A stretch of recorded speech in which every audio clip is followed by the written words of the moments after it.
नमस्कार। आइए सुनते हैं अरविंद कुमार भरगामा के द्वारा लिखित कहानी बलौकिया। हरियाली की चादर ओढ़े धरती मंद मंद मुस्कुरा रही है।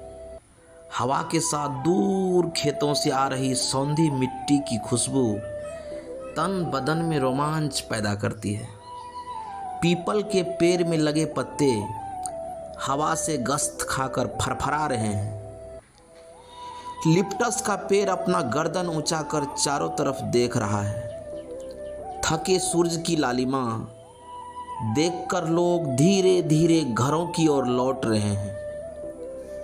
गुमटी हटिया ब्लॉक चौक भरगामा के बगल में फैले कई एकड़ जमीन के आंचल में घना बांस का बीट है, जो हजारों कौवे, मैने, तीतर, बटेर, बनमुर्गी, लालसर जैसे जीवों का पनाहगार है। शाम ढलते ही यहाँ काऊ काऊ काऊ काऊ करते कौवे की मंडली को देखकर ऐसा लगता है मानो इनका कोई सीरियस पंचायत होने वाला हो। दूसरी तरफ प्रखंड मुख्यालय भरगामा का हंसता मुस्कुराता चेहरा तथा मुख्यालय के अंतिम छोर पर बसा दर्जनों सरकारी आवास, जिसमें पड़ी चार दीवारी तथा उसके अंदर से निकलती फूलों की मादक गंध जवानी की दहलीज पर कदम रखने वाले युवाओं के जिस्म में सिहरन पैदा करती है। यहाँ रहने वाले सरकारी कर्मी को यहाँ के लोग बलौकिया कहते हैं। बलौकिया मतलब हाकिम, अफसर लोग, साहब लोग। यहीं पर एक दास बाबू रहते थे। कृषि विभाग में नौकर थे। गेहुआ रंग, ऊंचा कद, नुकीली नाक, पतली मूछों से सजा उनका व्यक्तित्व बड़ा ही आकर्षक था। उस पर मृदुभाषी स्वभाव तो सोने पे सुहागा था। ऐसा लगता था मानो उसने क्रोध पर विजय प्राप्त कर लिया हो। सुकेला के चानू ततमा का बेटा राजू दास बाबू के यहाँ काम करता था। दास बाबू को भरगामा आए 1 महीना हुआ होगा।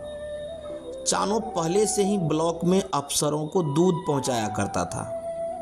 दास बाबू ने भी चानो से दूध की मांग की तो वह तैयार हो गया। उसी क्रम में एक रोज दास बाबू ने चानो से कहा, चानो, मुझे एक लड़की की जरूरत है।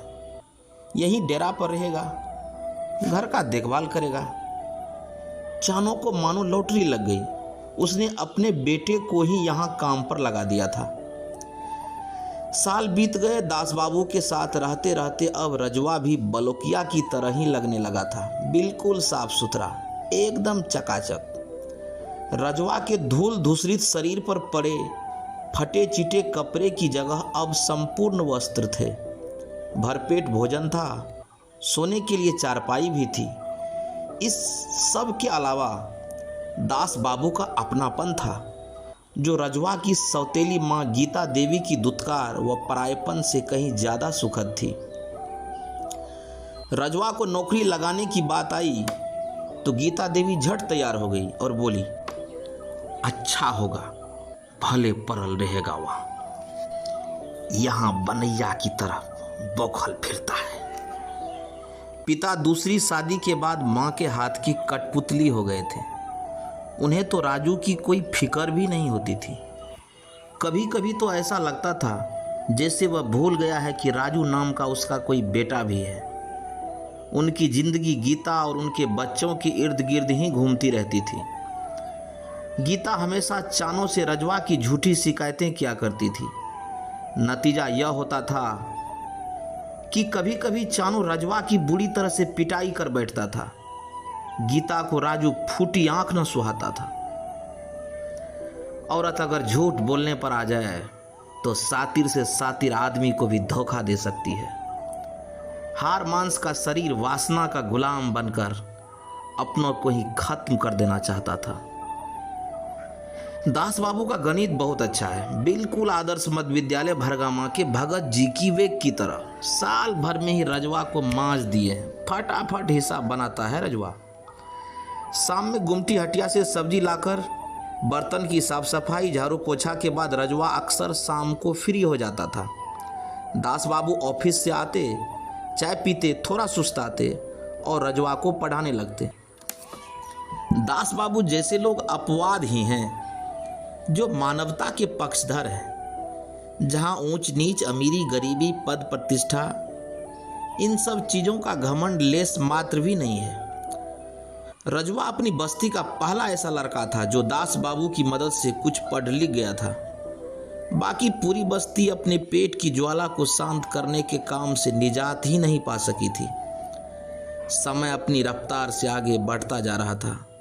इधर दास बाबू की देखरेख में राजू मैट्रिक का इम्तिहान पास कर चुका था, तो उधर उनके सेवानिवृत्ति के दिन भी मुकम्मल हो गए थे। शायद यहीं तक दास बाबू का सफ़र था। लोगों ने नम आंखों से दास बाबू को विदाई दी। राजू कमरे से बैग निकालकर उनकी गाड़ी में लोड कर चुका था।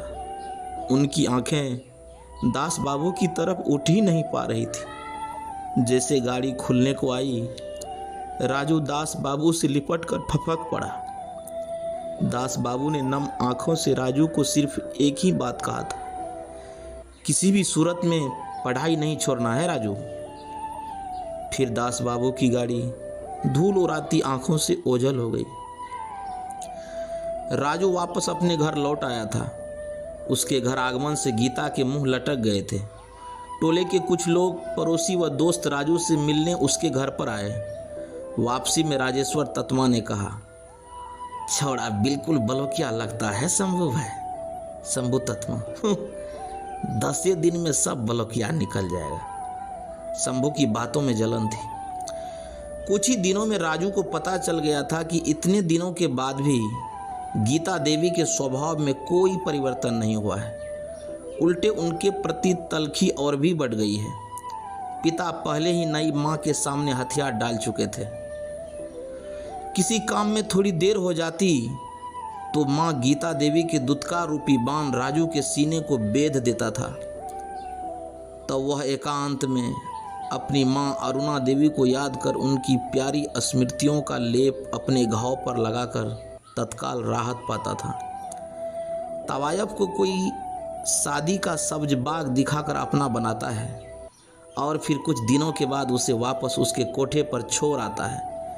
तब वो अपनी ही बस्ती में हंसी की पात्र बन जाती है। कुछ महीने बाद लगातार मिल रहे प्रताड़ना से तंग आकर राजू ने गृह त्याग करना ही मुनासिब समझा। एक रोज टोले के ही मजदूर दोस्त मुकेश के साथ उसने दिल्ली का रुख किया। गीता देवी को लगा चलो बला टली। न थकने वाला न सोने वाला शहर दिल्ली। गाड़ियों की लंबी कतारें चुट्टे पिपरी की तरह रोड पर रेंग रही थी।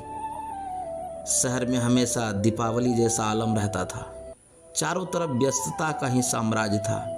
यहाँ उम्मीदों की नई किरण थी और उड़ने के लिए पूरा आसमान। राजू अपने गांव के दोस्त मुकेश के साथ ही बुद्ध विहार के पिछड़े इलाके में रहने लगा। दिन भर मकान में काम करने के बाद राजू का शरीर तेज धूप में कुम्हलाए पत्ते की तरह हो जाता था। रविवार का दिन था। आज राजू काम पर नहीं गया था। आंगन में नीम का एक पेड़ था। वह उसी पेड़ के नीचे खाट पर लेटा था। बगल में मकान मालिक का बेटा बिट्टू वर्ग 8 के गणित के किसी सवाल में फंस गया था।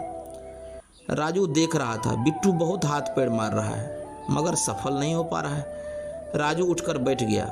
वह धीरे से बिट्टू के पास गया। बिट्टू अपने काम में मगन था।